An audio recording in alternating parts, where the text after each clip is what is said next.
हम क्लास शुरू करने से पहले 2 मिनट के लिए उठ जाते हैं। आप लोग लगभग आधे पौन घंटे से बैठे हैं और हम आगे आगे कई तकनीक सीखेंगे, लेकिन अभी खड़े खड़े एक शरीर में जो एनर्जी है, प्राण शक्ति है, उसको बाय द वे आपको कैसा लगा जब हम हथेलियों को ओम चैंट कर कैसे किया? You could feel energy, Joy, yes yes. तो उसी तरह से अब आपको मैं एक छोटा सा श्वास सिखाऊंगा, इसे कहते हैं दोहरा श्वास। नासिका से छोटा और लंबा श्वास और फिर मुख से छोड़ेंगे। बहुत सरल है, आइए करें। Very nice. 3 बार और करेंगे।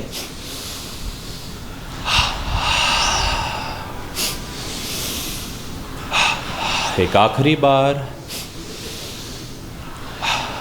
अब ये एक भाग था इस ऊर्जा प्राणायाम का। दूसरा भाग है अंदर आने वाली श्वास के साथ शरीर के सभी मांसपेशियों में कसाव बढ़ाएंगे धीरे से, और फिर श्वास छोड़ते हुए कसाव को छोड़ेंगे। अच्छा, इस छोटे से जगह में एक्चुअली हम रिक्वेस्ट करेंगे अगर आप थोड़ी जगह दें, बिकॉज एक कैमरा है और हमारे ऑनलाइन फ्रेंड्स फिर देख पाएंगे। ओके, तो आइए अब साथ साथ दोनों चीज़ों को एक साथ करें। दोहरे श्वास के साथ पैरों में, हाथों में, कूल्हे में, पेट, छाती, कमर, सब जगह कसाव बढ़ाइए और श्वास छोड़ेंगे। मसल्स को रिलैक्स करेंगे पूरी तरह से। दोहरा श्वास अंदर, कसाव बढ़ाएंगे। अब आप आंखें बंद कर सकते हैं, इसको बहुत सरल स्वभाव से करेंगे। Inhale and tense, exhale and relax.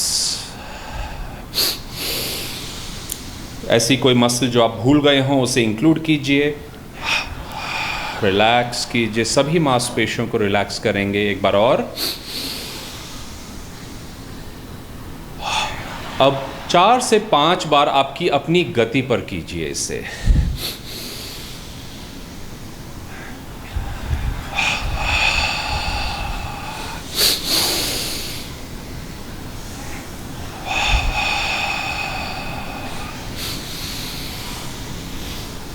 कसाव के साथ रिलैक्सेशन पर अब ज़्यादा ध्यान देंगे।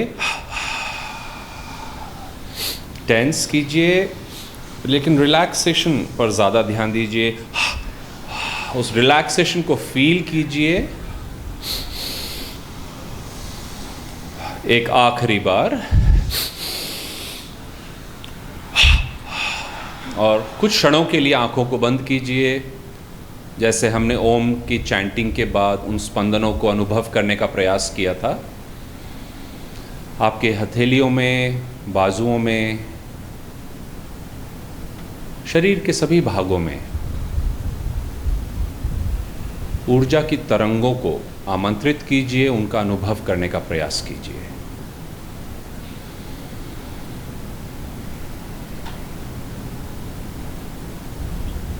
ओके, आंखें खोलिए। और एक और छोटा सा एक्सरसाइज अभी हम करेंगे, उसको आधा करेंगे। पूरा करना ऐसा होता है, उसको दीर्घ प्राणायाम कहते हैं।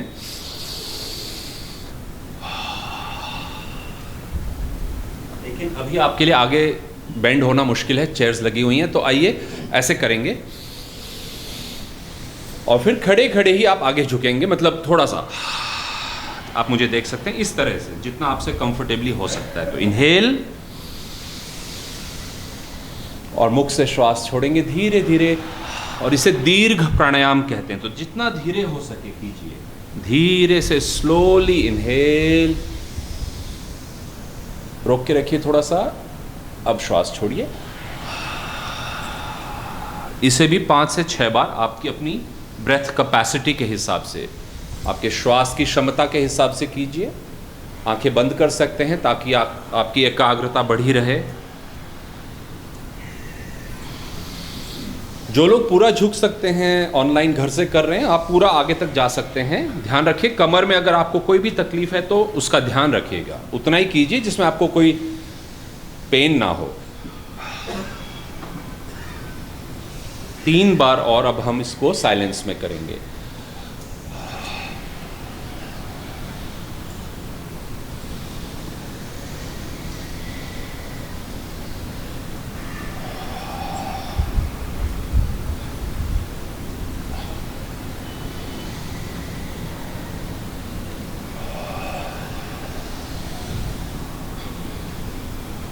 और एक आखिरी बार जब श्वास अंदर लेंगे तो हथेलियों को साइड से या सामने से अपने बाजू में लाइए। एक बार फिर आंखों को बंद करेंगे। इस बड़े सरल से आसन को हम ताड़ासना कहते हैं। आंखें बंद कीजिए और एक बार फिर इस छोटे से प्राणायाम से, दीर्घ प्राणायाम से शरीर में अगर आपको ज़्यादा ऊर्जा का अनुभव हो रहा है, क्या फील हो रहा है, उसे अपने माइंड में रजिस्टर कीजिए।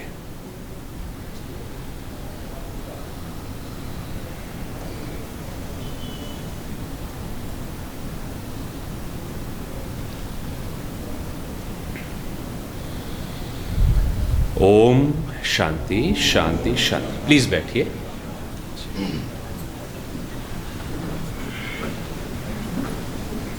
और मैं हमारी टीम से रिक्वेस्ट करूंगा, अगर मुझे एक कॉपी ऑटोबायोग्राफी ऑफ अ योगी, एक योगी की आत्मकथा की एक कॉपी मिले।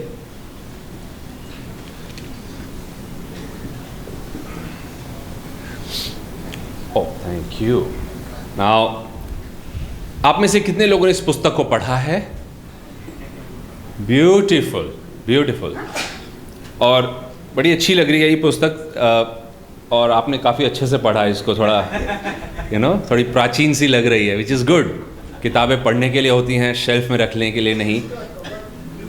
यस जी, ऑरेंज और रेड होता है। लेकिन जब 1946 में ये, बिल्कुल 1946 में जब ये पहली बार आई थी, तब ये ब्लू कलर की थी, पहली 1000 कॉपियाँ। तो स्वामी कृष्णानंद जी जो योगानंद जी के शिष्य थे वो भी बताते हैं। यस, लॉस एंजलिस से, हाँ। और इसकी कॉपीराइट जो है न्यूयॉर्क फिलोसॉफिकल लाइब्रेरी के पास है। तो वहाँ भी अगर आप ओरिजिनल कॉपी देखेंगे आपको ये ब्लू कलर में दिखेगी। जी जी। लेकिन लेकिन 1996 से ये पुस्तक पब्लिक डोमेन में है। तो अब इसको इंडिया में ही लगभग 40 से ज़्यादा, शायद और भी पब्लिशर्स प्रिंट करते हैं। तो आप इसको अलग अलग रूप में, सभी रूपों में देखेंगे। मैं बहुत लोग 30-40 कर रहे हैं। ओके, यस, कंटेंट या बट ये पब्लिक डोमेन में है तो थोड़ा थोड़ा वेरी करता है, बिकॉज वो फ्री।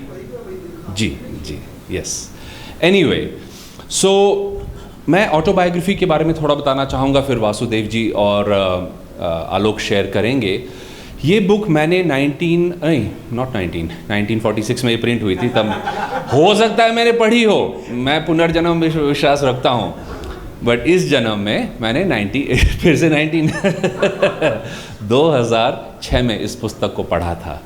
वो शाम मुझे अच्छे से याद है। और मैं ये क्यों शेयर कर रहा हूँ? It's not because it's my personal journey. आप में से इतने लोगों ने पढ़ा है, इस बुक को इतने लोग प्रिंट कर रहे हैं और विश्व भर में दसों लाखों किताबें प्रिंट हो चुकी हैं। तो मैं एक पॉइंट शेयर करना चाह रहा हूँ कि उस शाम को मैं दिल्ली में था, मैं कई चीज़ों के बारे में सोच रहा था और सोचता था। मैं एक डॉक्टर था। आप लाइफ और डेथ देखते हैं, लोग परेशान हैं, आप पढ़ने की कोशिश कर रहे हैं कि भाई लेटेस्ट इलाज क्या है, जो हमें पता चले उससे लोगों की पीड़ा कम हो।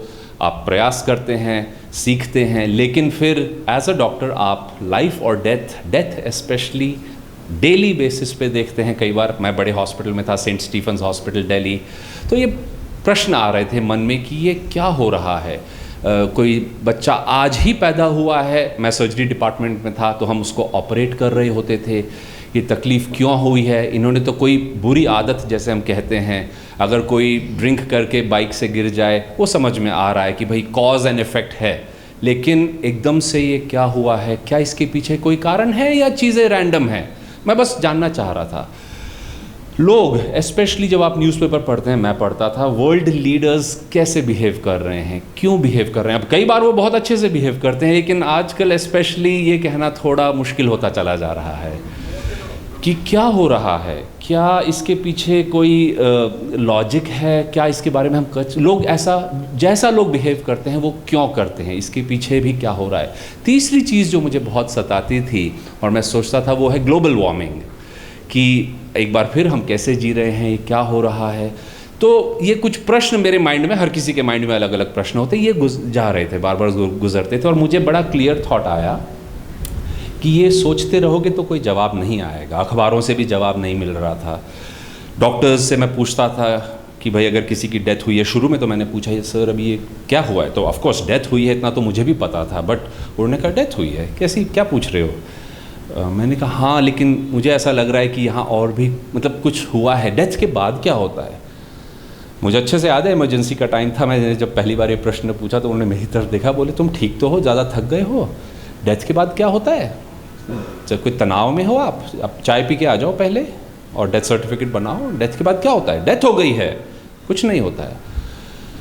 तो ठीक है, आप जब कोई इस तरह से बात कर रहा है, आप कुछ पूछ नहीं सकते हैं, टीचर्स से नॉर्मली हमें पूछना सिखाया गया है, बट मुझे कहीं ना कहीं लगता था, और अब तो इस बात को फॉर्चुनेटली 20 साल हो गए हैं, मैंने ये उस दिन फिर मुझे विचार आया, जैसे मैं आपको कह रहा था कि why don't you go and find an autobiography where somebody has had these questions and found the answers.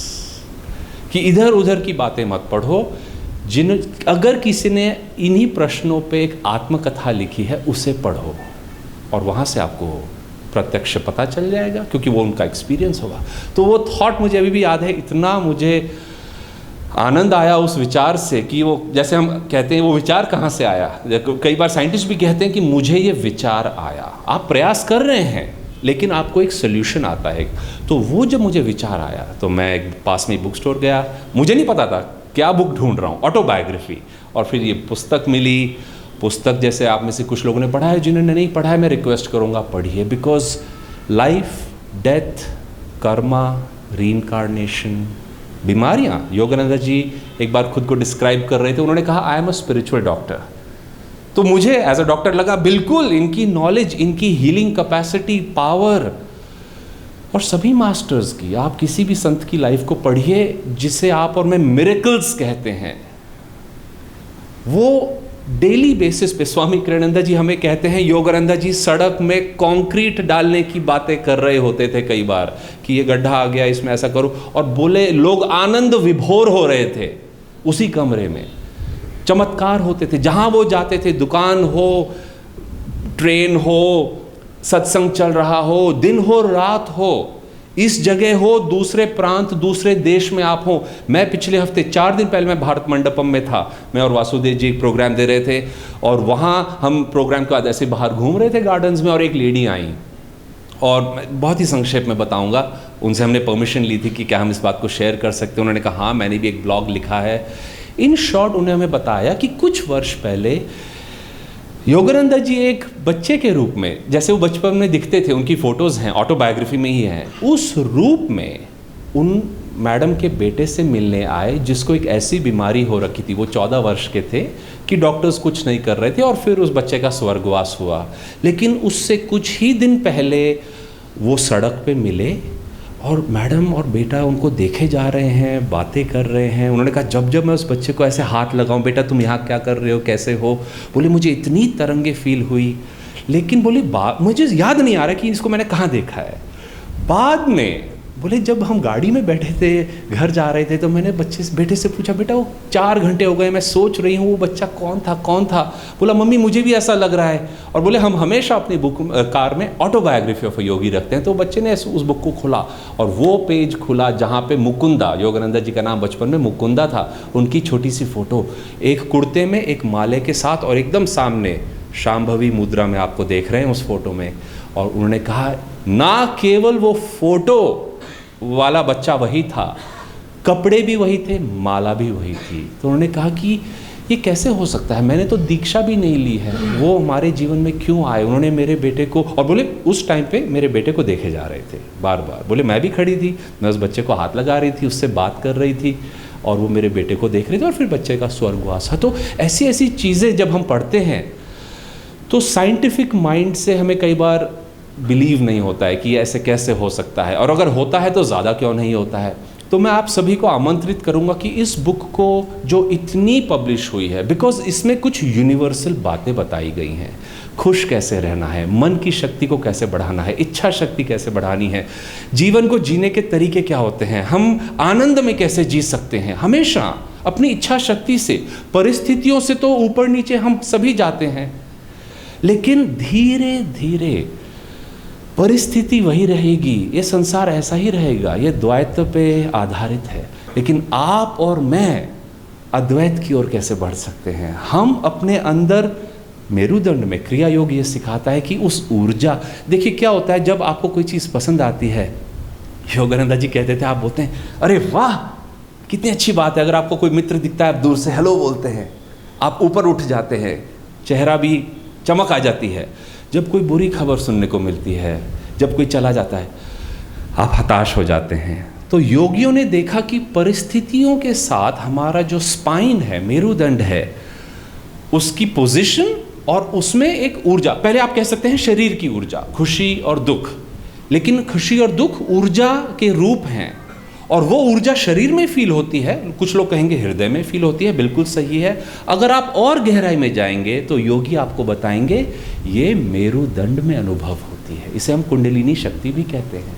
तो योगियों ने देखा कि परिस्थितियां कभी ऊर्जा को उठाती हैं, कभी गिराती हैं, क्यों ना हम उस ऊर्जा का आभास करें, अनुभव करें, उस पर नियंत्रण लाएं और एक बार उस ऊर्जा को हम नियंत्रित कर लें। आध्यात्मिक नेत्र में, जहाँ सर आपका नाम क्या, आपने इतना अच्छा टीका लगा रखा है, मनीष जी ने कुटस्थ पे एक सैंडलवुड का टीका लगाया है, आपने भी लगाया है। लेडीज़ यहाँ बिंदी पहनती हैं, हमें यहाँ ब्लेसिंग मिलती है, क्यों? क्योंकि यहाँ पर एक बहुत इंपॉर्टेंट पार्ट है, प्रीफ्रंटल लोब्स है, मैं हेल्थ क्लास में बात करूँगा, लेकिन हमारी स्पिरिचुअल आई होती है। यहाँ हमें योगानंदा जी ने कहा था, जैसे आपने और मैंने एक ऑल्टर बाहर बनाया है, उन्होंने कहा जब एक योगी ध्यान में बैठता है ये उनका ऑल्टर बन जाता है। यहाँ ईश्वर का अलग अलग अलग रूप से उनको अनुभव, हर किसी को अनुभव होता है। तो क्रिया योगा के बारे में हम कल और विस्तार में बताएंगे। तकनीक की लेने में थोड़ा समय लगता है, उसमें एक दीक्षा दी जाती है, कुछ महीनों की क्लासेस और ट्रेनिंग होती हैं, लेकिन बिगिनिंग, पहला स्टेप हम आज और कल स्पेशली इस बारे में लेंगे। लेकिन मैंने 20 साल पहले ही दीक्षा ली थी, मैं इसका दैनिक प्रयास करता हूँ इसका प्रैक्टिस करने के लिए, और जब जब मैंने इसका प्रैक्टिस किया है मैंने देखा है कि परिस्थितियाँ बाहर वही रहेंगी, लेकिन उनको फेस करने के लिए, उनसे ऊपर उठने के लिए जो मेरी क्षमता है, सोच है, ऊर्जा है, साहस है, वो मैं बढ़ा सकता हूँ अपनी इच्छा शक्ति, विल पावर से और गुरुओं की कृपा से। सो ये एक बहुत यूनिवर्सल टीचिंग है। जब योगानंदा जी 1920 में अमेरिका गए, कुछ लोगों ने कहा this teaching is for the eastern body, ये ईस्टर्न के लिए, ईस्ट के लिए है, ये वेस्ट में नहीं चलेगी। तो योगानंदा जी हंसने लगे, बोले हमारा ब्रेन और नर्वस सिस्टम और चक्रास एक ही हैं, ईस्ट हो या वेस्ट हो। आप उसको एक्सप्लेन अलग रूप से करते हैं, आप डिस्क्राइब अलग भाषा में अलग करते हैं, लेकिन क्रिया योग बहुत प्राचीन प्रणाली है। इसे योगानंदा जी ने उत्पादित नहीं किया है। 1861 में महाअवतार बाबा जी ने इन टीचिंग्स को दोबारा रीइंट्रोड्यूस किया था अपने शिष्य लहरी महाशय के द्वारा। और बहुत कम लोग जानते हैं, ये बात ऑटोबायोग्राफी ऑफ अ योगी में नहीं लिखी है, पर 1949 में स्वामी कृष्णानंदा जी और कुछ ब्रह्मचारियों को योगानंदा जी ने बताया कि वो दीक्षा जो 1861 में दी थी वो इसीलिए दी गई थी क्योंकि जीसस क्राइस्ट ने बाबा जी कृष्णा से हिमालय में रिक्वेस्ट की थी कि कृपया इन टीचिंग्स और एक टीचर को वेस्ट में भेजिए। फ़ोन कॉल आया था शायद उनका, लेकिन उनकी मीटिंग हुई थी, actually it was not a Zoom meeting, it was an actual meeting, Yogananda ji said in the Himalayas. और उस रिक्वेस्ट, इसीलिए हमें अपना जो कृतज्ञता है, ग्रैटिट्यूड है, वो it goes to Jesus Christ also, he is in our line of gurus की। उन्होंने रिक्वेस्ट किया, फिर बाबा जी ने अपने शिष्य लहरी महाशय को बुलाया, और फिर आप जानते हैं उनके द्वारा श्री युक्तेश्वर जी, परमहंस योगानंदा जी, और फिर योगानंदा जी के कई शिष्य रहे। योगानंदा जी ने स्वामी कृष्णानंदा जी से कहा था 1948 में, और बार बार 1952 तक जब उन्होंने महासमाधि ली, कि मैं चाहता हूँ इन टीचिंग्स का आप अलग अलग रूप से विस्तार करें। आप लिखेंगे, शब्दों को एडिट करेंगे और आप लेक्चर देंगे। फिर उन्होंने उन्हें कम्युनिटीज़ के बारे में भी चर्चा की कि किस प्रकार जो हमारे प्राचीन समय में वैदिक विलेज होते थे उस प्रकार हम कम्युनिटी स्टार्ट करें। तो स्वामी कृष्णानंदा जी ने ऐसी कई कम्युनिटी स्टार्ट की हैं। इसके बारे में हम आपको आज और कल अलग अलग क्लासेस में, और एक्चुअली आप आज शाम को अगर रुकेंगे तो हमने एक्चुअल मूवीज़ बनाई हैं 1.5 घंटे की आज और कल। तो इस बारे में मैं कितना बताऊं, आप मूवीज़ में देख सकते हैं, तो प्लीज़ उसके लिए रुकिएगा। सो मैं अब रिक्वेस्ट करूंगा कि ऑटोबायोग्राफी का सिलसिला आप आगे बढ़ाएं।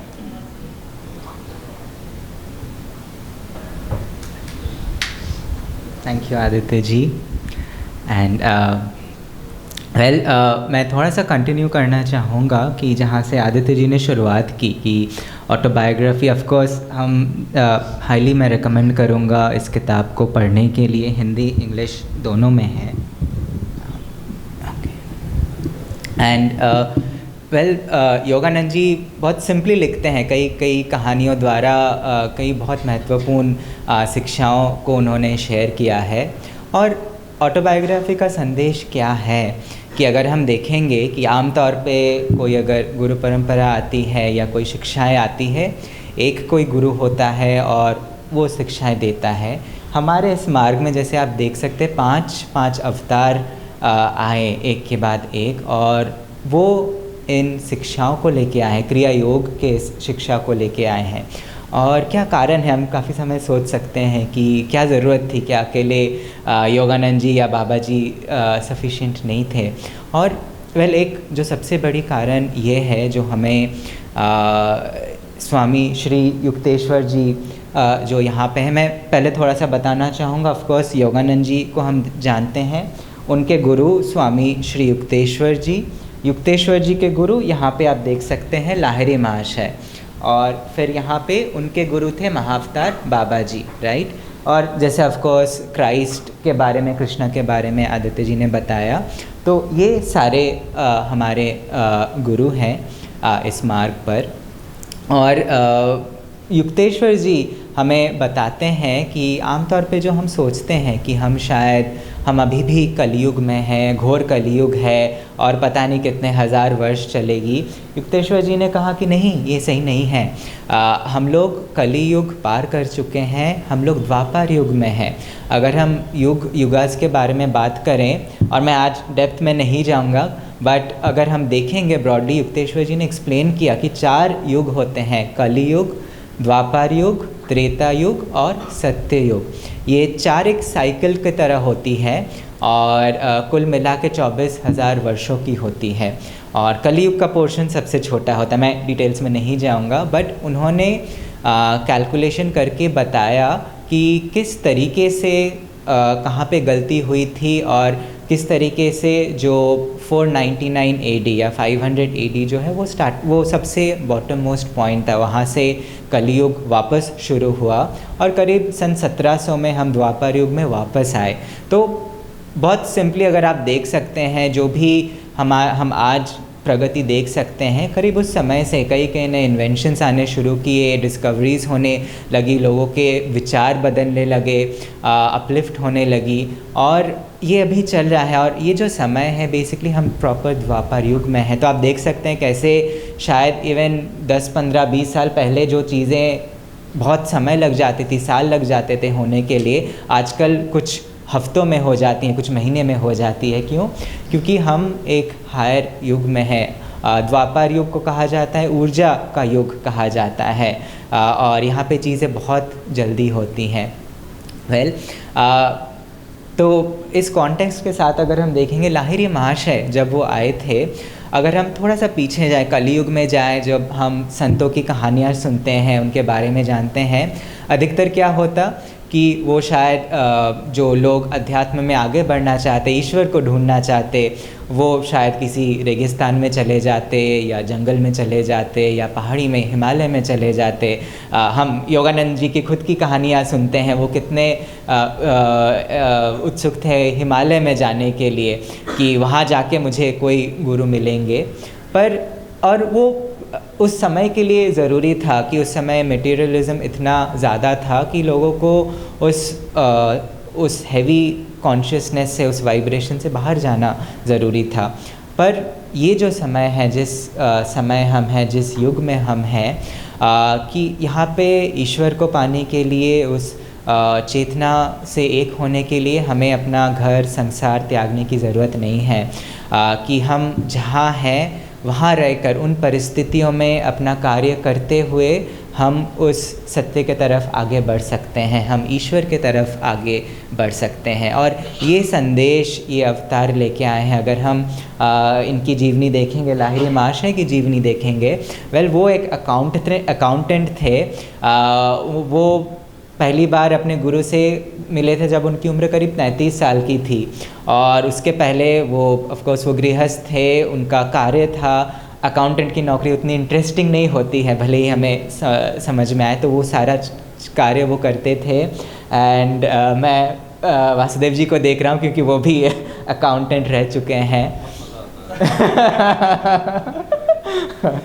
एंड वेल, तो वो भी उनकी जीवनी हम काफ़ी लोग रिलेट कर सकते हैं कि हम खुद को पाते हैं संसार में, हमारा जॉब है, शायद परिवार है, बच्चे हैं, और उनको एक गुरु ने उनको बताया कि ऑफ कोर्स जब वो उनके गुरु से मिले, वो बोले कि गुरुजी आप मुझे अब ले लो, मुझे वापस नहीं जाना है। और महाअवतार बाबा जी ने कहा कि नहीं, तुम्हें चुना गया है ताकि तुम लोगों को दिखाओ कि कैसे संसार में रहकर भी हम ईश्वर को पा सकते हैं। ये जो शिक्षाएं हमें दी जा रही है, जो क्रिया योग की जो शिक्षाएं हैं, इसमें वो शक्ति है जो हमें हमारे परिस्थिति में रह के भी हमें ईश्वर के तरफ आगे ले जा सकती है। योगानंद जी ने कहा था, it is the airplane route to God, हवाई जहाज़ तरीका कहा था। क्यों? बिकॉज़ ये डायरेक्टली जो आदित्य जी बता रहे थे हमारे स्पाइन के बारे में, मेरुदंड के बारे में, एक सूक्ष्म मेरुदंड भी है हमारा, एस्ट्रल स्पाइन कहते हैं, जो हम आगे बात करेंगे। और but in essence Yogananda ji बताते हैं कि ये जो क्रिया योग है, जो टेक्निक है, वो डायरेक्टली हमारे इस एस्ट्रल स्पाइन में, सूक्ष्म मेरुदंड पर कार्य करती है।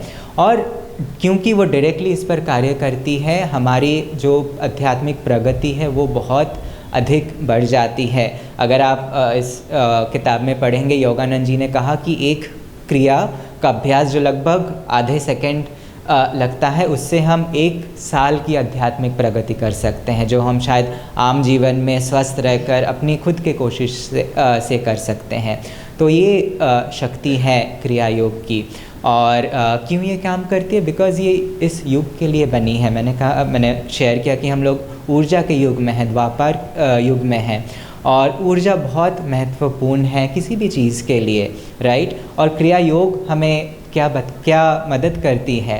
सबसे पहले इस ऊर्जा के बारे में जागरूक होने में हमें मदद करती है। हम लोग आज भी कोशिश किया, राइट, इवन बेसिक टेक्निक से हमने हाथ उठाकर इन स्पंदन को महसूस करने की कोशिश की, थोड़ा बहुत टेंसिंग रिलैक्सेशन किया, उससे हमने इस ऊर्जा को महसूस करने की कोशिश की। क्रिया योग हमें उस ऊर्जा को महसूस करने में हमारी जो अवेयरनेस है उसको बढ़ाती है। और सिर्फ इतना ही नहीं, अवेयरनेस पहले बढ़ती है, फिर हम उसके ऊपर नियंत्रण प्राप्त करते हैं, जो बहुत ज़रूरी होता है। और उस नियंत्रण से हम इस ऊर्जा को हम अपने कुटस्थ पर ले आते हैं, परम चेतना की तरफ ले जाते हैं। तो इसके साथ मैं यहाँ पे एंड करूँगा। मैं वासुदेव जी को रिक्वेस्ट करूँगा आगे और शेयर करने के लिए।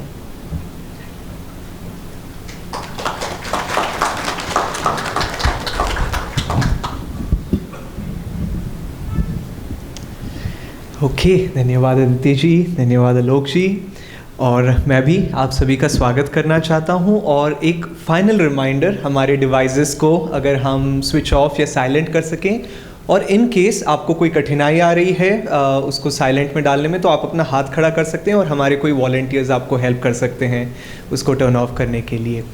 ओके, तो हमें अदिति जी ने ऑटोबायोग्राफी ऑफ ए योगी के बारे में बताया, जो हमें से कई लोग पढ़ चुके हैं। उन्होंने अपना एक्सपीरियंस शेयर किया था ऑटोबायोग्राफी ऑफ ए योगी के साथ। लाइफ डेथ के बारे में आलोक ने शेयर किया था कि कैसे युक्तेश्वर जी ने क्लैरिफाई किया था हमारे साथ कि हम द्वापर युग में हैं, ये ऊर्जा का युग है।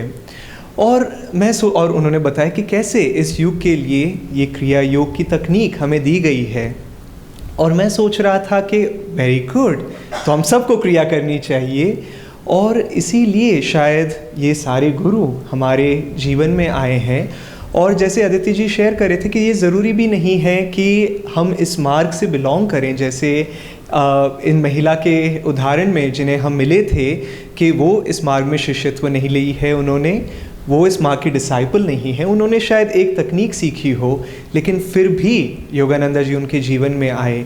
और क्योंकि स्वामी क्रियानंदा जी उनके शिष्य, वो कहते हैं कि मुझे लगता है कि योगानंदा जी इस युग के गुरु हैं।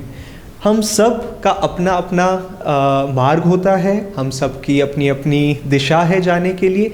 आप में से शायद कई लोगों के लिए ये मार्ग हो, शायद कुछ लोगों के लिए ना हो, लेकिन पॉइंट ये है कि हम सब इस मार्ग से प्रेरणा ले सकते हैं। और फिर जैसे मैं जब आया था नया नया, मुझे पता नहीं था कि ये मेरा मार्ग है या नहीं, तो मैंने पूछा मुझे कैसे पता चलेगा कि ये मेरा मार्ग है या नहीं। तो मेरे जो आचार्य थे उन्होंने बड़ी सरलता से बताया कि ये शिष्यों के लिए भूखे नहीं है, आप उनसे प्रार्थना करो, और अगर आपका ये मार्ग है तो आपको इस मार्ग की ओर आकर्षित करेंगे, और अगर नहीं तो आपको सही दिशा की ओर लेके चले जाएंगे। और जैसे कि आलोक कह रहे थे कि मैं एक अकाउंटेंट था, मैं एक चार्टर्ड अकाउंटेंट था, और मैंने इस किताब को करीब 14 साल पहले पढ़ना शुरू किया था। और इसमें एक पॉइंट था जो आलोक ने शेयर किया, जिसमें योगानंदा जी लिखते हैं कि एक क्रिया जिसको करने में करीब आधा मिनट लगता है, उससे हमें 1 साल का आध्यात्मिक विकास प्राप्त होता है।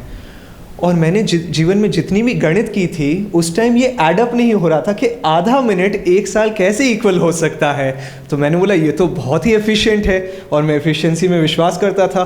और अकाउंटिंग बोरिंग नहीं है, बड़ी ही इंटरेस्टिंग है, मैं मजाक कर रहा हूँ, लेकिन मुझे बड़ा एन्जॉयमेंट आता था अकाउंटिंग करने में। लेकिन मैंने सोचा कि ये डेबिट क्रेडिट तो चलता रहेगा, लेकिन सच्चा इन्वेस्टमेंट मुझे अपने भीतर करना पड़ेगा, क्योंकि हम द्वैतियों को जानते हैं, हम जानते हैं हर प्लस के लिए माइनस होगा, हर डेबिट के लिए क्रेडिट होगा, हर एसेट के लिए लायबिलिटी होगा, अगर आप में से कुछ लोग अकाउंटेंट है तो। लेकिन पॉइंट ये है कि हम सिर्फ जीवन को उतार और चढ़ाव में नहीं लेके जाना चाहते हैं, हम जीवन को नित्य नवीन आनंद, जिसके बारे में हम बात कर रहे थे, उस दिशा में लेके जाना चाहते हैं। और वो नित्य नवीन आनंद बाहरी परिस्थितियों में नहीं छिपा हुआ है। तो फिर ठीक है, बहुत अच्छी बात है कि ये शिक्षाएं उपलब्ध हैं हमारे लिए, लेकिन क्या कर सकते हैं हम, हमारा अगला कदम क्या हो सकता है? शायद सबसे पहली बात, क्या हर कोई क्रिया दीक्षा ले सकता है, या क्या हर कोई क्रिया योग के मार्ग में कम से कम शुरुआत कर सकता है? जैसे कि आदित्य जी कह रहे थे और आलोक कह रहे थे कि 1861 में लहरी महाशय जी को क्रिया दीक्षा दी गई थी महाअवतार बाबा जी के माध्यम से, और वो तो अपने गुरु के साथ रहना चाहते थे, वो कहीं नहीं जाना चाहते थे। लेकिन महाअवतार बाबा जी ने कहा नहीं, अब समय आ गया है कि तुम जाओ और अपने उदाहरण के माध्यम से दिखाओ कि अब आध्यात्म और दैनिक जीवन अलग अलग नहीं है।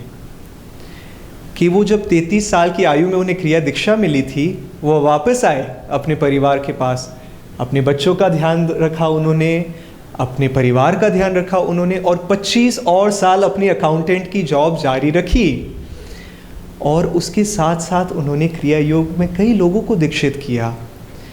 तो अब हम में से कई लोग शायद अकाउंटेंट्स हों, इंजीनियर्स हों, बिजनेसमैन और वुमेन हों, या हम होम मेकर्स हों, लेकिन जीवन की हर परिस्थिति में ये सारे गुरु हमें ये दिखाने के लिए आए हैं कि कैसे हम आध्यात्म को अपने दैनिक जीवन में लेके आ सकते हैं। तो ये नहीं है कि अरे मैं इसके लायक नहीं हूँ, अरे मैं पापी हूँ, अरे मैं ये हूँ, अरे मैं वो हूँ। जैसे योगानंदा जी जब अमेरिका में थे तो एक महिला थी जो सबको अपने घुटनों पे खड़ी कर लेके आ रही थी। वो कह रही थी कि हम सब पापी हैं, तुम सब सिनर्स हो, घुटनों पे आओ तुम अपने। और योगानंदा जी ने कहा मैं केवल एक व्यक्ति था जो अपने घुटनों में जाने के लिए तैयार नहीं था, मैं नहीं जाना चाहता था, क्योंकि क्यों हम अपनी पहचान को एक पापी के रूप में रखें, क्यों ना हम अपनी पहचान को ईश्वर की संतान के रूप में देखें।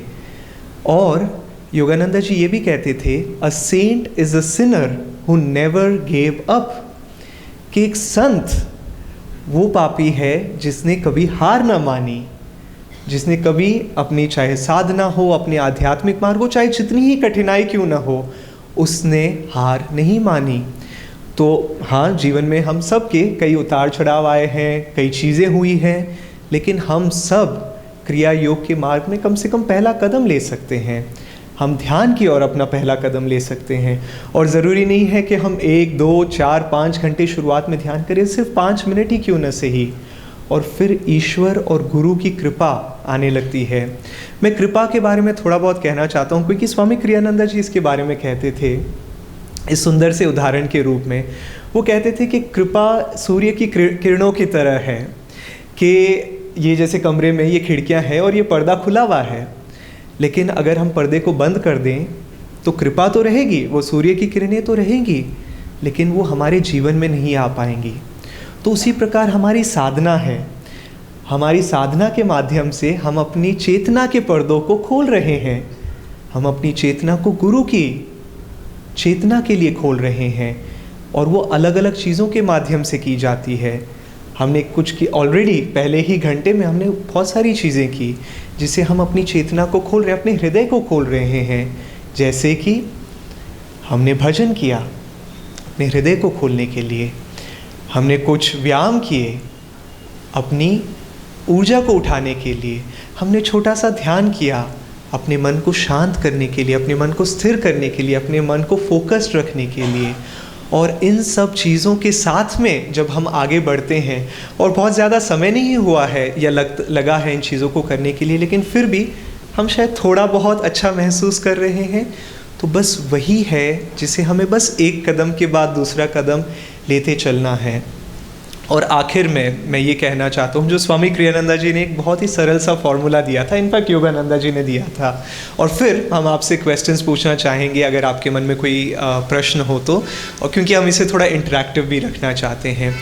स्वामी बस इसको फिनिश करने के बाद में योगानंदा जी ने कहा था कि आध्यात्मिक मार्ग में 25% हमारा एफर्ट होता है, हम जो एफर्ट डालते हैं आध्यात्मिक मार्ग पर, 25% गुरु की कृपा होती है, गुरु का एफर्ट होता है, और बाकी का 50% ईश्वर की कृपा हमारे जीवन में।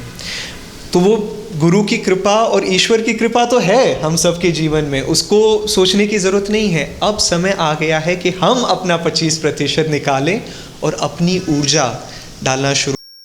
अलग अलग टीचिंग्स और टीचर्स योगा के साइकिल को अलग अलग रूप से एक्सप्लेन करते हैं, तो मैं उसकी डिटेल में नहीं जाऊंगा, लेकिन क्रियानंदा जी का सिंपल जो उन्होंने योगानंदा जी से सीखा, वो कहते थे एकदम से कलयुग के बाद द्वापर सत्ययुग कैसे आ सकता है। योगानंदा जी कहते थे रात्रि के बाद क्या होता है, सवेरा आता है, लेकिन बीच में एक संध्या होती है, सुबह भी होती है, और शाम को दिन के बाद रात एकदम से नहीं आती, वहां भी एक संध्या होती है।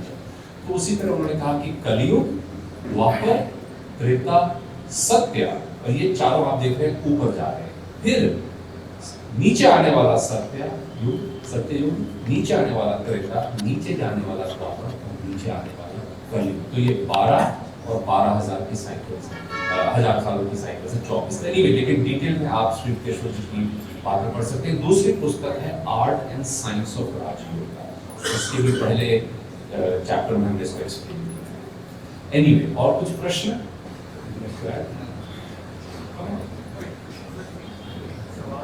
Yes.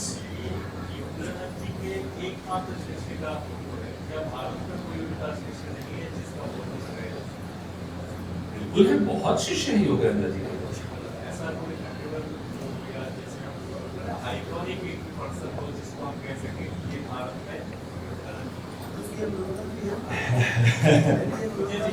जी जी, नहीं कई हैं, बट फॉलो क्यों नहीं है? बिकॉज योगानंदा जी पहली बात तो यूएस गए थे 1920 में, और 1952 तक वहीं थे। उनके अधिकतर शिष्य और शिक्षाएं तब उस समय तक वहीं पे थी। आप पढ़ेंगे ऑटोबायोग्राफी में, केवल 2 वर्षों के लिए योगानंदा जी बीच में भारत आए थे। फिर उनके जाने के बाद जब उनकी टीचिंग्स का विस्तार होने लगा, तो ईस्ट से वेस्ट तक योगानंदा जी ले गए थे, वेस्ट से वर्ल्ड ओवर वो शिक्षाएं वापस आई हैं। लेकिन हमारे आनंद संघ की स्थापना क्रियानंदा जी ने की थी, और अभी हमारे जो धर्माचार्य हैं ज्योतिष और देवी जी, वो भी अमेरिकन हैं, क्योंकि उन्हें स्वामी जी ने चूज किया था। लेकिन जो यहाँ की संस्थाएं हैं, और वो तो गुरु बताते हैं कि उनका उत्तराधिकारी कौन हो। जी हाँ, नहीं हाँ, एक चीज, एक तो हम इतने लोग हैं, एक एक क्वेश्चन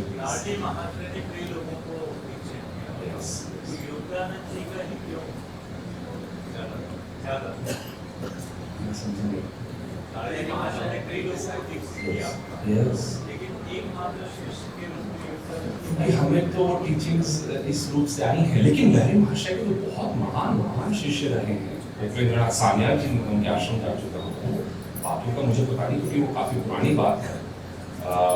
उनके शिवेंदु लहरी उनके ग्रेट ग्रैंडसन थे, उनके पिताजी थे, कई लोगों ने विस्तार किया है। लेकिन आप कितना बड़ा ऑर्डर बनाएंगे एंड में आपको जिनके द्वारा आपको, फॉर एग्जांपल मैं प्रियानंदा जी को अपना गुरु मानता हूँ, ये हमारा पब्लिक ऑर्डर है, मेरे रूम में ऐसा रखता हूँ, लेकिन मैंने किनसे सीखा है और योगानंदा जी के स्पंदन मेरे पास कहाँ से आए, मेरे लिए एकाग्रता के लिए वो काफी है, उससे ज्यादा हम कर रहे हैं। एनीवे, एक हम पीछे से भी, बिकॉज कहीं कोई पीछे सो तो नहीं रहा है, तो एक प्रश्न वहां से आ रहा है, we should take that. Yes, I will come back please. Yes ma'am, yes. पहले तो मैं आप सबका बहुत शुक्रिया अदा करती हूँ कि आप लोगों ने इतना अच्छा गोपाल में कॉल किया।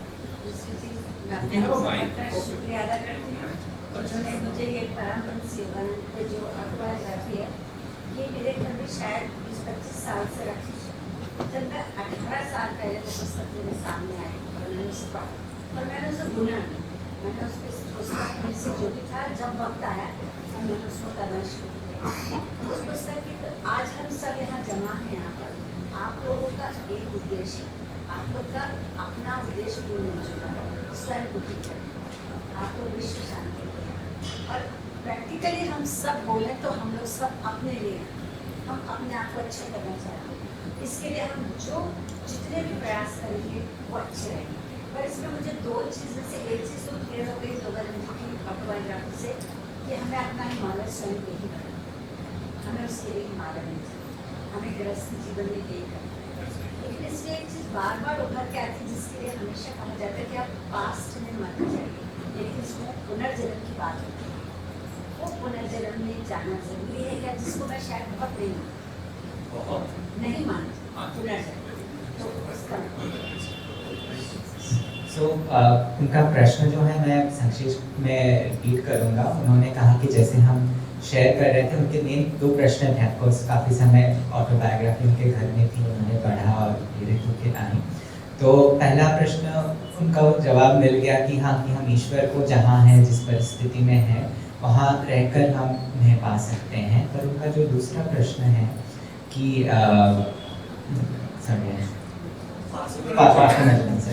तो उनका जो दूसरा प्रश्न है कि पुनर्जन्म में वो विश्वास नहीं रखती हैं खुद, बट उसमें क्या सत्य है, या क्या हमें उस दिशा में जाना चाहिए, उसके बारे में सोचना चाहिए, क्या रियलिटी है पुनर्जन्म। तो मैं थोड़ा सा ऐड कर दूँगा इस पर। योगानंद जी 2 चीज़ें कहते हैं कि ऑफकोर्स पुनर्जन्म होता है बिकॉज हम आत्माएं हैं, हम ये शरीर नहीं हैं, और बस अलग अलग रूप धारण करते हैं। क्यों धारण करते हैं? अलग अलग शिक्षाओं को सीखने के लिए। योगानंद जी कहते हैं this world is for our entertainment and education, हमारे शिक्षा के लिए, हमारे आनंद के लिए, एंटरटेनमेंट के लिए, राइट। तो दोनों ज़रूरी है कि जब तक हम उस ईश्वर में एक नहीं हो जाते हैं। पर योगानंद जी ये भी बताते हैं कि इसका मतलब ये नहीं है कि हम अब ढूंढने लगे हम पास्ट लाइफ में कौन थे, हमने क्या किया है, और ये सारी चीज़ें। एंड वो एक्सप्लेन करते हैं क्यों ये गलत है। वो इनफैक्ट जैसे पास्ट लाइफ रिग्रेशंस होते हैं उसके अगेंस्ट थे, वो बोलते थे कि सही नहीं है। क्यों? बिकॉज ईश्वर ने हमें एक क्लीन स्लेट दिया है। हम जब इस जीवन में, इस शरीर में हमने ये शरीर लिया है, हमें याद नहीं है हमने क्या किया है, और शायद हम में से खासकर आज जो जुड़े हैं, हम कोई कॉन्शियसली नहीं चाहता है हम दूसरों की हानि करें। आप जैसे बोले, हम खुद की विकास करने के लिए आप यहाँ आए हैं, आध्यात्मिक मार्ग में आगे जाने के लिए आए हैं।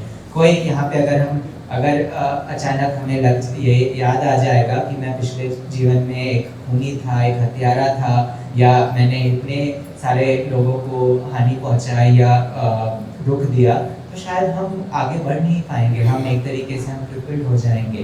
तो ये ईश्वर की कृपा होती है कि वो याददाश्त हटा देती है, जब तक कि हमारा अहंकार उस स्तर तक मुक्त नहीं हो जाता जहाँ पर कि हमें वो याददाश्त वापस दी जाती है। जब हम ईश्वर के बहुत निकट पहुँच जाते हैं, क्यों तब वापस दी जाती है? तब उससे हमें फर्क नहीं पड़ता है। हम देखते हैं कि जो वो खूनी था वो भी ईश्वर मेरे द्वारा कार्य कर रहा था, और जो ये सेवक है अपने गुरु की शिक्षाएं बांट रहा है, वो भी गुरु ही कर रहे हैं अलग अलग रूप में, कि ईश्वर के बजाय और कुछ नहीं है। एक प्रश्न ऑनलाइन लेंगे अगर आया है।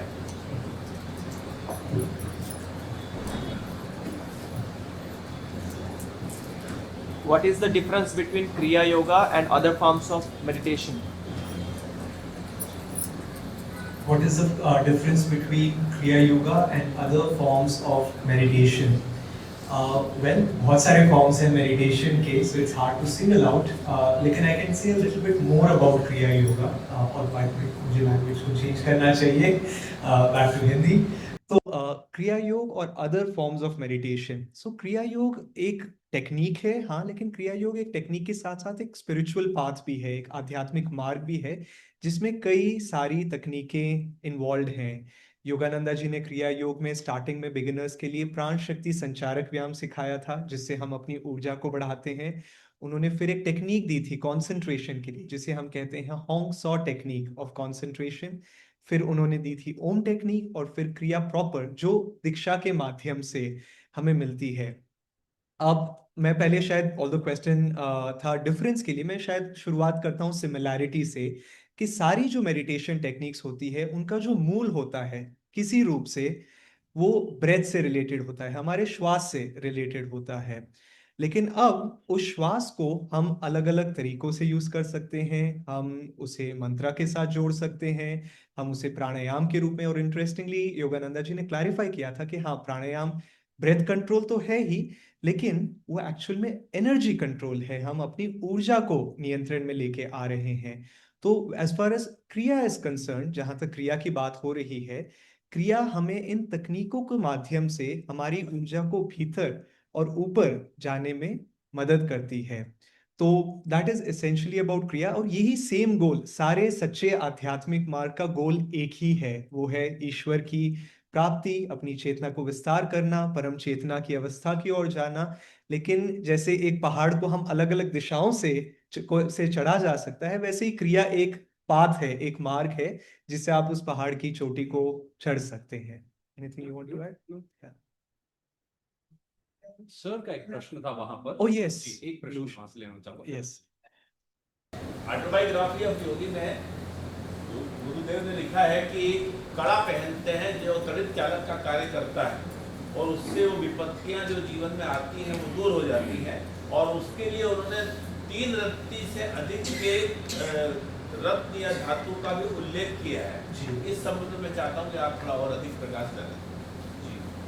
और ये वो कड़ा है जिसकी आप बात कर रहे हैं, एस्ट्रोलॉजिकल बैंगल, और फिर एक नवरत्न होता है जिसमें अलग अलग जेम स्टोन्स होते हैं जो कि 2 कैरेट से ज्यादा. हाँ, ओ यस, मैं क्वेश्चन रिपीट करना चाहूंगा हमारे ऑनलाइन ऑडियंस के लिए. सर कह रहे हैं कि ऑटोबायोग्राफी ऑफ अ योगी में योगानंदा जी ने एस्ट्रोलॉजिकल बैंगल, जो एक गोल्ड, सिल्वर और कॉपर के मेटल्स का बना होता है, उसका उल्लेख किया है कि उससे हमारी ऊर्जा शक्ति बढ़ती है, शरीर की ऑरा बढ़ती है, और कर्मा ओवरकम करने में वो हेल्प करता है. उसी तरह जेम स्टोन्स जो नवरत्न होते हैं अलग अलग, वो हमें हेल्प करते हैं जब वो 2 कैरेट से ज्यादा के होते हैं. सो इसके पीछे साइंस क्या है? अगेन बड़ा प्यारा 2 अच्छे चैप्टर्स लिखे हुए हैं ऑटोबायोग्राफी में, और वहां बहुत ही अच्छे से योगानंदा जी ने श्री युक्तेश्वर जी की एक्सप्लेनेशन शेयर की है. बट हम उसे इजीली कैसे समझ सकते हैं? जब आप देखिए, आप कोई खाना खा रहे हैं या कुछ वस्त्र पहन रहे हैं, किसी जगह जा रहे हैं, या आप किसी से मिलना पसंद कर रहे हैं, आप उस इन सब 3-4 चीजों में कॉमन चीज क्या हो? आप उस टाइप का खाना खाएंगे, और अगले क्लास में हम कुछ स्लाइड्स दिखाएंगे जिसमें प्राण शक्ति ज्यादा हो, जो प्योर हो. आपके बेस्ट फ्रेंड्स लाइफ में कौन होंगे? जो प्योर हार्टेड होंगे. आपको कौन से कलर्स पसंद आते हैं जो कि अगेन क्लीन, प्योर और अनऑल्टर्ड से होते हैं? आपको कौन सी जगहों में जाना पसंद होता है जहां के स्पंदन और ऊर्जा अच्छी होती हैं? उसी तरह जब हम प्योर मेटल्स या नवरत्नों को अपने शरीर में रखते हैं, तो वो जब सूर्य की किरणें और हमारे शरीर से जुड़ते हैं, तो उसमें भी एक प्योरिटी, लाइट और एनर्जी एमिट होती है. हम कई बार किसी को भी देखते हैं, आप बोलते हैं अरे कितना प्योर है. जैसे मैं उन लेडी का एग्जांपल दे रहा था, देखने में वो एकदम शिशु थे, लेकिन जैसे ही उन्होंने हाथ लगाया, बोली मैं 55 वर्ष की हूं. मैंने कभी इतनी ऊर्जा किसी से बाहर आते हुए नहीं देखी थी जितनी फील की थी, जितना उस बच्चे से आ रही थी. क्यों? क्योंकि वो बच्चे परमहंस थे. तो प्योर मेटल्स में भी एक्चुअली, मैं एक छोटी सी बात बताऊंगा. मैम ने पुनर्जन्म की बात की. योगानंद जी शो ऑफ नहीं करते थे, बट उनका काम एज अ गुरु कि वो क्लियरली लेकिन डेप्थ में टीचिंग्स को समझाएं। तो एक दिन वो नाश्ते पे आए और अपने एक शिष्य से कहा कि मुझे अपने सारे पूर्व जन्म याद है, जब ये भी याद है कि जब मैं एक हीरा था, हीरा। सो जो शास्त्रों में लिखा है कि जब एक आत्मा, जब हम ईश्वर हमारी रचना करते हैं, सृष्टि की और हमारी रचना करते हैं, तो उसमें हम 4 स्टेजेस से गुजरते हैं, स्टोन एंड मेटल, प्लांट्स पौधों के रूप में, जानवर, आत्मा जानवर के कई कई जन्मों से गुजरती है, फिर हमें मनुष्य शरीर मिलता है। तो एनीवे, पुनर्जन्म is a long story, but pure metals में भी एक ऊर्जा और स्पंदन होती है और उससे हमें बेनिफिट होता है क्योंकि उन्हें प्योरिटी। ओके, हम एक आखिरी प्रश्न लेंगे और फिर हमें बहुत मौका मिलेगा, और मैं रिक्वेस्ट करूंगा कि हमारे प्रश्न हम टॉपिक से रेलेवेंट रखें, बिकॉज हर क्लास में उस टॉपिक के आसपास हमें और मौके मिलेंगे। यहाँ क्या हो रहा है पीछे, कैसे है सब अवेक एंड रेडी, जागरूक हैं? यस, ओके मैम, पूछिए प्लीज। आपने oh, you are awake, very good, thank you, thank you. Yes, one मेरा एक क्वेश्चन है कि जैसे अपन गुरुओं के बारे में बात करें तो ये तो बहुत जैसे 100 साल पुरानी बात है। आज के जमाने में आज जो ऑनलाइन वर्ल्ड और जितनी भी चीजें हैं, आज जितने लोग मतलब प्रेजेंट अपन देख रहे हैं आंखों से, तो उसमें अपन किसको सच मान सकते हैं कि ये हमारे गुरु हो सकते हैं, गुरु हैं, मतलब कैसे पहचान सकते हैं? और कि अपन को बनारस या हिमालय जाना पड़ेगा के लिए, जो ऐसे साधु होते हैं, या फिर नॉर्मल लोग भी गुरु बन सकते हैं, या फिर ऑनलाइन जितने Yes. भी स्पिरिचुअल लीडर्स आ रहे हैं? ओके, लाइक तो इस क्वेश्चन के साथ हम इस सेशन को ब्रेक लेंगे, छोटा सा भी ब्रेक लेंगे। ऑनलाइन के लिए मैं रिपीट करूंगा कि ऑटोबायोग्राफी हमने पढ़ा, योगानंदा जी के गुरु थे, हमें बताया गया सभी लाइन ऑफ गुरुज के बारे में। लेकिन आप पूछ रहे हैं कि इस समय में 100 साल बाद, इन बातों को 100 साल हो गए हैं, ऑनलाइन ऑफलाइन संसार में, हमारे देश में, शहर में, हमें कैसे पता चलेगा कौन हमारे गुरु हैं और गुरु कौन हैं? फ्रैंकली, स्वामी कृष्णानंद जी जो हमारे टीचर थे, वो 1958 से 58 से 1958 से इंडिया आ रहे थे, और वो कहते थे कि जब मैं उस समय इंडिया आता था, इंडिया में बहुत सारे संत होते थे। अभी स्पिरिचुअल टीचिंग्स बढ़ रही हैं, लेकिन ट्रू सेंट्स उतने नहीं हैं। सेंट बनना हम सबको बनना चाहिए और हम बन सकते हैं, हमें प्रयास करना चाहिए, वो जीवन का उद्देश्य है, लेकिन वो करना उतना आसान नहीं है। तो पहला कारण तो यह है, इसीलिए हमें ट्रू सेंट्स नहीं दिख रहे। अच्छी बात यह है कि हमें स्पिरिचुअल टीचर्स दिख रहे हैं और स्पिरिचुअल एस्पिरेंट्स बहुत दिख रहे हैं, क्योंकि इसी फसल से आप कहते सह सकते हैं कि लोग इसी प्रोसेस से संत बनते हैं। लेकिन एक संत या एक गुरु वो होते हैं ट्रू मायने में। प्रियानंदा जी कहते थे, इंडिया में भी आजकल ये वर्ड यूज करते हैं, advertisement Guru, fitness Guru, sports Guru. He said you should not do that. He said गुरु जो शब्द है वो केवल उन्हीं के लिए, सतगुरु जो हम कई बार कहते हैं, कि जो आपको ईश्वर से एक कर सके, जिनमें वो शक्ति, वो चेतना होती है और जिनका वो दिव्य कार्य होता है। So teachers are there. I don't know, I have met some saints, but it's a responsibility. We should become one, we should try to be one. जब आप अपनी चेतना को, जैसे एक संत थे पादरे पियो, उनके और जीसस क्राइस्ट के जीवन में इतने सिमिलैरिटीज थी कि किसी ने उनको उन पे आरोप लगाया कि क्या आप खुद को दूसरा जीसस कह रहे हैं? तो पादरे पियो, फादर पियो कहते हैं इटालियन में, तो उन्होंने बड़ा प्यारा जवाब दिया, इसे no no no, Jesus is one. But उन्होंने कहा कि मैंने अपनी चेतना में क्राइस्ट को आमंत्रित किया है। जैसे भगवत गीता में लिखा है, श्री कृष्ण के सभी जो सोल्जर्स थे वो कृष्ण जैसे दिखते थे। तो जब फादर पियो ने अपने जीवन में क्राइस्ट को, अपनी चेतना में क्राइस्ट को आमंत्रित किया, तो वो किसकी तरह दिखेंगे? क्राइस्ट की तरह। उनके अंदर शक्ति किसकी होगी? क्राइस्ट की होगी। एक बुद्धिस्ट में शक्ति किसकी आएगी? बुद्धा की आएगी। आप में, मुझ में कृष्ण जी की आएगी, हमारे गुरु की आएगी, आदि शंकराचार्य की आएगी, जो भी आएगी। तो ईश्वर हमारे अंदर है, उन्हें धीरे धीरे बढ़ाना है। जब वो इस स्तर पे आप योग स्थिति में पहुंच जाते हैं, then God will tell you who you should help, then you serve as a guru. Okay, okay friends.